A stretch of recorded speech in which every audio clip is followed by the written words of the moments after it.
facing the world.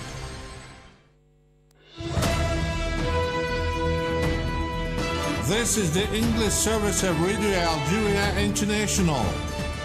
It's time for the news. The President of the Republic, Supreme Commander of the Armed Forces, Minister of National Defense Abdelmajid Tebboune has stressed during his visit to the headquarters of the Ministry of National Defense that the National People's Army has become a real higher school for patriotism. UN Secretary General Antonio Guterres has said that his organization is ready to step up humanitarian aid to the population of the Gaza Strip following the announcement of a ceasefire agreement, while international reactions hailing the deal continue to pour.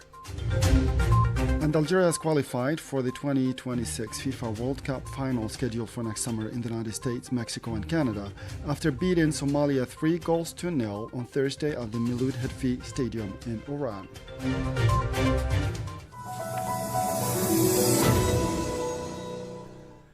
Those were the headlines, and now the news in detail from Radio Algeria International. Good afternoon.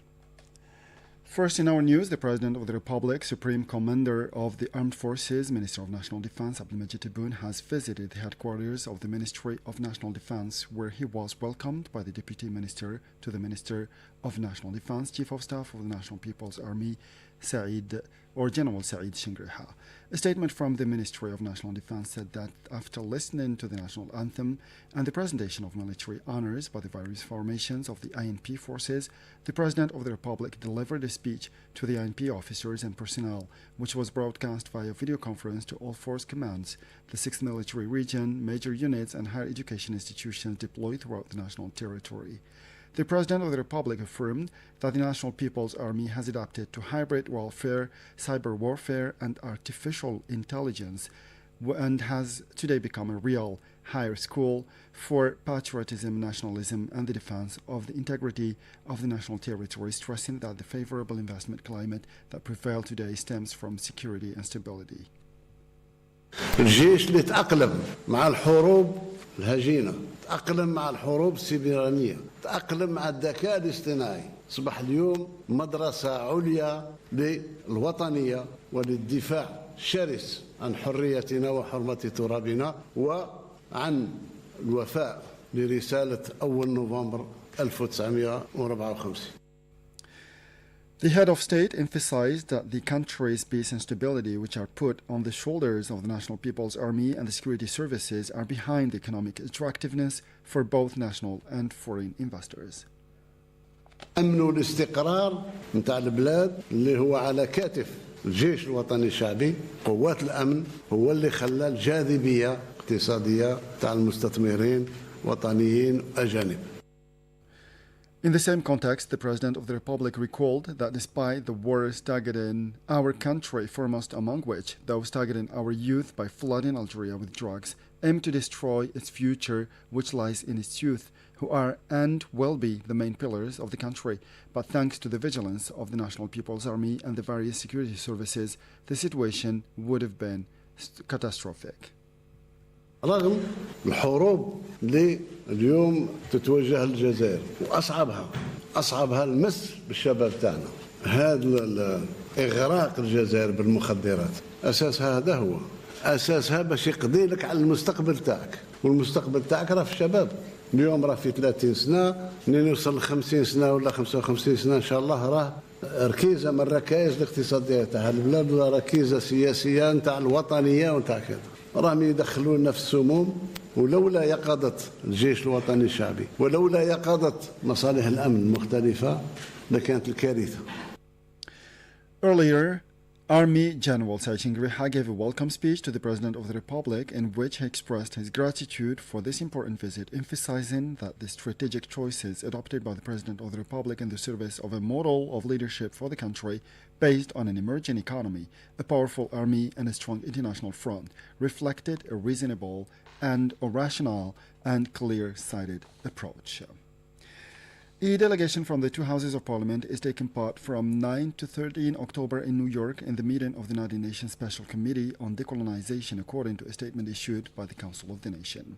And two members of the National People's Assembly are taking part in a joint delegation of the two chambers of parliament in the annual session of the Parliamentary Assembly of the North Atlantic Treaty Organization, NATO, according to a statement from the parliamentary institution. During this session, to be held in Ljubljana, Slovenia, from Friday to Monday, the INP or the IPN will be represented by Ms. MPs Ayub Hamad and Mohammed Fawzi bin Jaballah and the Council of the Nation.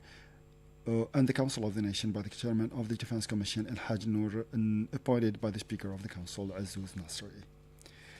11 Algerians who took part in the Samud flotilla in solidarity with the Palestinians of Gaza have returned to Algiers from the Kingdom of Jordan after the Algerian embassy in Amman arranged for their repatriation.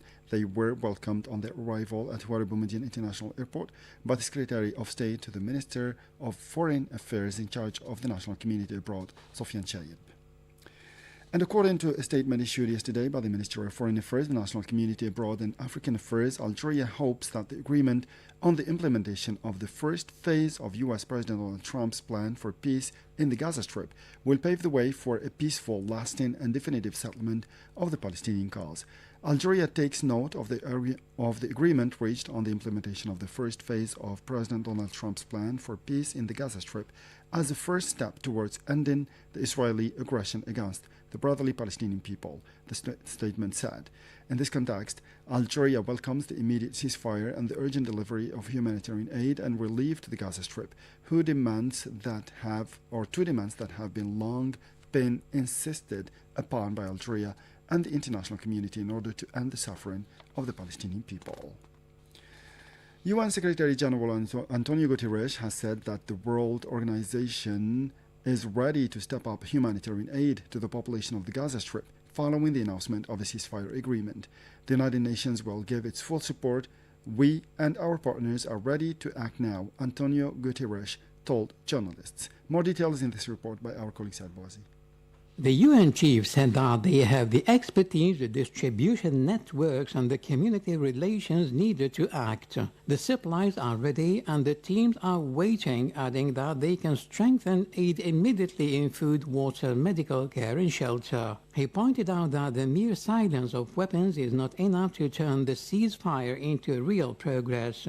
We need complete, safe, and sustainable access for humanitarian workers, the lifting of administrative burdens, and the reconstruction of destroyed infrastructure. And we need the UN member states to ensure that humanitarian operations be properly funded to respond to the huge needs. According to the UN chief, this glimmer must become the dawn of peace and the beginning of the end of this devastating war. I urge all parties to fully abide by the terms of the agreement and to fully embrace the opportunities it presents. All hostages must be released in a dignified manner. A permanent ceasefire must be secured. The bloodshed must stop once and for all. And the United Nations will provide its full support. We and our partners are prepared to move now. We have the expertise, the distribution networks, the community relationships in place to act. Supplies are in place and our teams are on standby. We can scale up food, water, medical and shelter assistance at once. But to turn this ceasefire into real progress, we need more than the silencing of the guns. We need full, safe and sustained access for humanitarian workers, the removal of red tape and impediments, and the rebuilding of shattered infrastructure. And we need member states to ensure that humanitarian operations are properly funded to meet the immense needs. We must never forget the unbearable human cost of this conflict. He urged everyone to seize this vital opportunity to establish a credible political path, a road to the end of the occupation, recognition of the right of the Palestinian people to self-determination, and a two-state solution, a path towards a just and lasting peace and towards wider peace and security in the Middle East. He recalled that this progress demonstrated the power and potential of diplomacy and that the solutions to conflicts were on the table of negotiation negotiations, not on the battlefield. Most importantly, their comprehensive implementation is crucial, he insisted. German Chancellor Friedrich Merz has announced that Germany will provide $34 million in immediate international assistance or humanitarian assistance for Gaza. In a statement posted on X platform, Merz said Germany will continue to provide support, and together with Egypt, we will co-host a reconstruction conference for Gaza, and we're prepared to assume responsibility in the Council of Peace proposed by US President Donald Trump. Meanwhile, international reactions continue to pour, hailing the ceasefire agreement. Jaimal Silmani has more. Egypt's President Abdel Fattah al-Sisi said the world is witnessing a historic moment, stressing that the deal opens the door of hope for the peoples of the region for a future defined by justice and stability. Qatar said in a statement that the agreement offers hope for lasting calm in Gaza and highlights the power of joint mediation grounded in reason, not escalation. Turkish President Recep Tayyip Erdogan praised the deal, stressing the necessary political will to encourage the Israeli government toward the ceasefire. UK Prime Minister Sir Keir Starmer said the deal was a moment of profound relief that will be felt around the world. He called on all sides to meet the commitments they have made to end the war. French President Emmanuel Macron, who has led international efforts to recognize an independent Palestinian state, said the agreement must mark the end of the war and the beginning of a political solution based on the two-state solution. Spain's Prime Minister Pedro Sanchez, who has been vocal critic of the occupation's war in Gaza, welcomed the deal along with Ireland, which has also been critical of the Zionist policies, which said the deal, if grasped by all, can finally end the human suffering. China, one of 5 permanent members of the UN Security Council, said it hopes to see the achievement of a permanent and comprehensive ceasefire in Gaza at the earliest opportunity. President Vladimir Putin said Russia was willing to support efforts to end the bloodshed in Gaza. Iran, which was attacked by the Zionist occupation in June, emphasized that it was the responsibility of the international community to prevent the occupying regime's violations of its obligations. Other personalities and organizations, such as UN Under-Secretary General of Humanitarian Affairs Tom Fletcher, the World Health Organization, the spokesperson for UNICEF, James Elder, among others, have also commended the signing of the deal. And in the Western Sahara file, members of the European Parliament have called on the President of the institution to unequivocally denounce the new trade agreement between the EU and Morocco, urging her in particular to reprimand the European Commission for acting without consulting Parliament. The Commission's desire to bring the agreement into force provisionally before the European Parliament has had time to deal with this issue goes against the opinion previously expressed by the European Parliament, argue 29 MPs in a letter addressed to the President of the European Parliament, Roberta Metsola. And finally, Algeria has qualified for the 2026 FIFA World Cup final scheduled for next summer in the United States, Mexico, and Canada by beating Somalia 3-0 on Thursday at the Miloud Hadfi Stadium in Oran in a match counting towards the 9th and penultimate day. And on the occasion, the President of the Republic, Ms. Abdelmajid Tebboune, has congratulated the national football team, which qualified for the 2026 World Cup final by beating its Somali counterpart at the Miloud Hadfi Stadium in Oran. We are very happy and proud of your qualification for the World Cup. You have given the entire Algerian people, both at home and abroad, a taste of great joy. Many thanks to the Greens. May Allah perpetuate these moments of joy for Algeria, the well-protected, wrote President Abdelmajid Tebboune on his official social media page. The Deputy Minister to the Minister of National Defense, Chief of Staff of the National People's Army, Army General Saad Chingriha, the Speaker of the National People's Assembly, Ibrahim Boughali, and the Speaker of the Council of the Nation, Azzouz Nasri, have also congratulated the national football team for their qualification for the 2026 World Cup final. And with this, we come to the end of this news bulletin. Time now for our weekly program with our colleague Jamal Silmani, a program on tourism in Algeria. As for me, I'll meet you again tomorrow for a fresh edition of our news bulletin. Until then, stay tuned to Radio Algeria International, and bye-bye for now.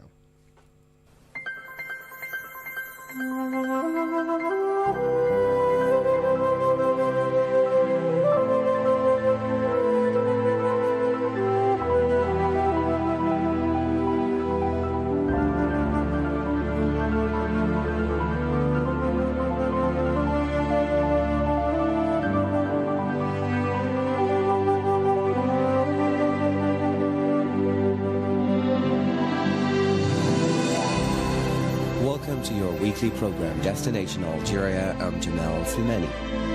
There are a number of great destinations in Algeria just waiting to be discovered. A curious mixture of cultures and influences, Algeria has something interesting to see in just about every city. The country is also the first largest on the African continent, so you can be sure that there are plenty of towns and cities to visit. Let's visit Algeria's fascinating destinations, you and I, together.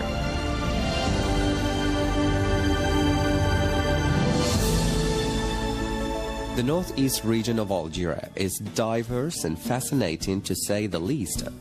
With its majestic rugged coastline, high plains, breathtaking mountain ranges, picturesque farmlands and sunny beaches, tourists flock to the various cities and towns located here. Algeria has many noteworthy sites and historical attractions scattered across its wonderful landscapes, and in the northeast region, visitors will find a new discovery in every destination. Traveling through this region is a great experience, presenting an opportunity to explore the true beauty of the country.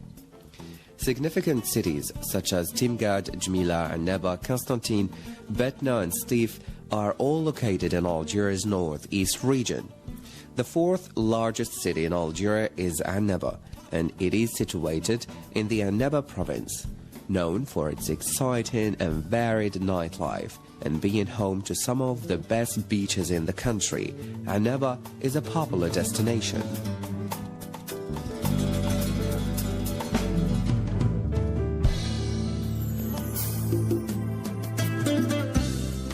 Betna province nestles the quaint city of Betna, with numerous religious buildings and a warm atmosphere to welcome visitors.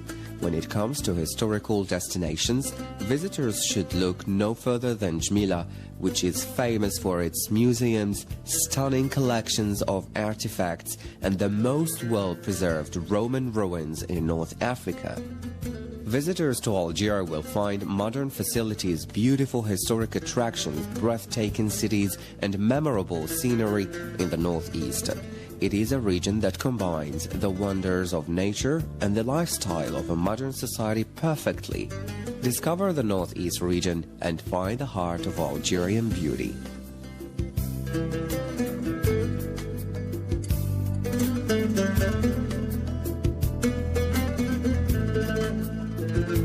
In the second part of our program, we take you to the northwestern part of Algeria. The beautiful coastline and spectacular mountain ranges of the northwest region of Algeria attracts thousands of visitors to the destinations in this region each year. Visitors to the northwest region have a vast variety of destinations to choose from, including Saïda, Intimushant, Tiaret, Mascara, Oran, Ghilizan, Mustghanem, and Sidi Bel Abbas. Founded in 1851, the town of Intimushant in the Intimushant province is blanketed with fragrant orchids, massive vineyards, and fascinating gardens, making this town one of the most picturesque destinations in the northwest region.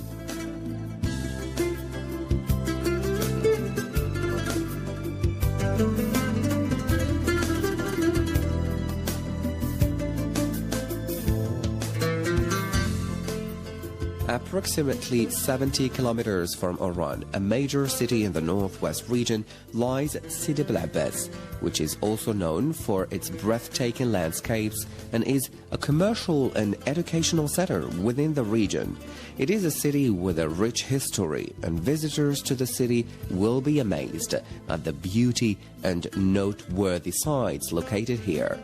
Oran is a vital industrial and commercial center for the region, and with its success in these industries, a bustling city has emerged. Visitors to Oran can therefore look forward to stylish art centers, great nightlife, beautiful seaside resorts, and quality restaurants.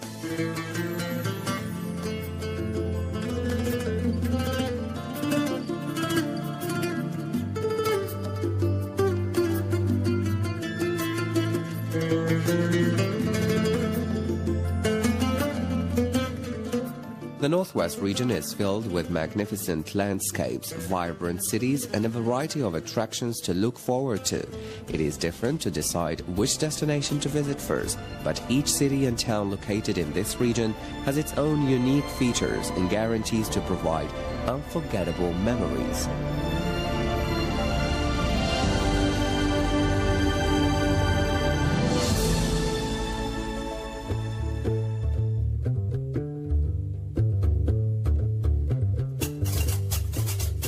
Djelfa, the capital city of Djelfa province, was founded as a French military outpost in 1852. It is situated in the heart of the Ouled Nail Mountains, which form part of the Saharan Atlas chain of mountains in northern Algeria. In a country of natural splendor and dramatic contrasts, Djelfa offers visitors to Algeria an interesting glimpse into the history of this starkly beautiful area, the lives of the people who call this home.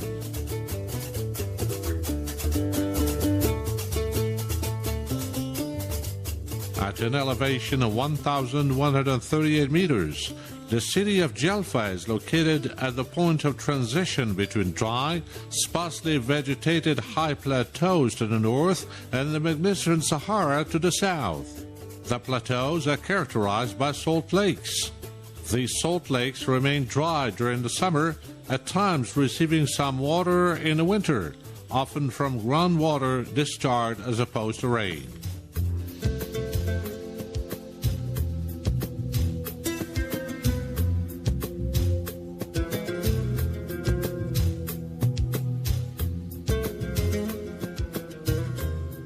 Just north of the city, the erosion by wind and rain of rock salts and marls, consisting primarily of calcium carbonate, has resulted in an impressive and unusual formation known as salt rock, rocher de sel.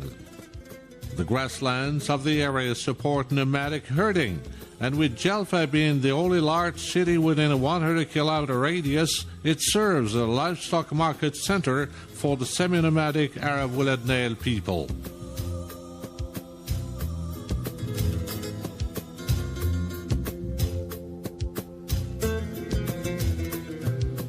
Founded by Moroccan who immigrated to Algeria in the 16th century, the Ouled Nail claim to be direct descendants from the lofty prophet, God's peace and blessings be upon him, Muhammad. Living in red and black striped tents, they have occupied the Ouled Nail mountain region around Djelfa for centuries.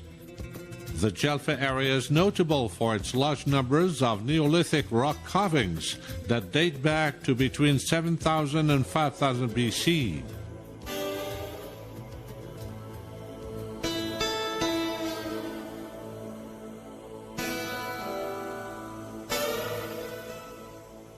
It is believed that Neolithic peoples were skilled at tool-making, manufacturing many tools necessary for the cultivation, harvesting, and processing of food crops. Many of the carvings depict people in what they believe to be everyday life situations. To the west of the city, there are a number of megalithic funerary structures. The megalithic period, dating back to as early as 5000 BC, was marked by the erection of huge architectural monuments. Tourists traveling to Algeria should consider adding the fascinating city of Djelfa to the list of places to visit.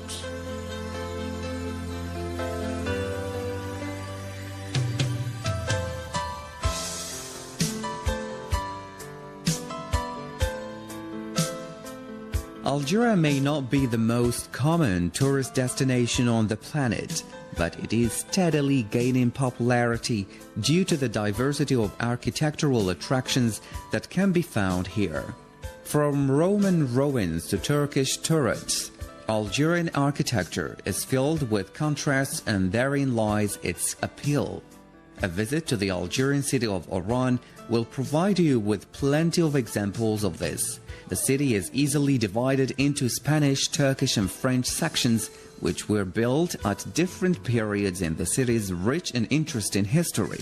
A trip to the Spanish part of the city will have you arrive at the doorsteps of the fabulous Châteauneuf. Asya Bika tells us in this report about it.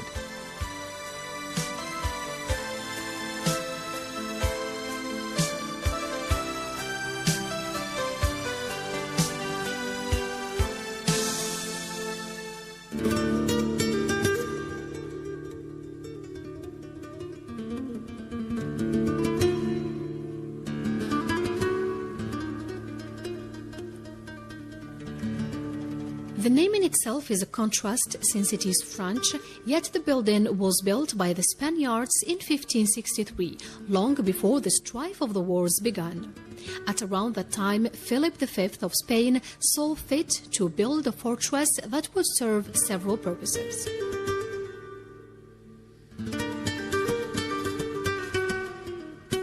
For one, it had to be grand enough to serve as the seat of the Spanish governor.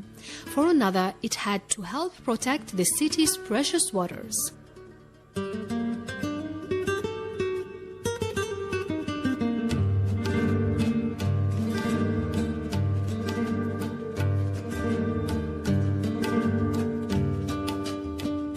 The castle has fantastic Andalusian Moorish arcs, a keep and a drawbridge, and actually served to protect the city of Oran from pirate incursions many years ago.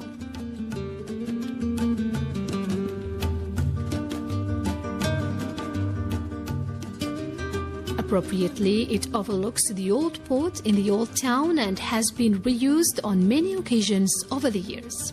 Once the Spaniards pulled out and ceased to use the fortress to house their governess, this grand edifice came to be used as a seat for the Beys of Oran.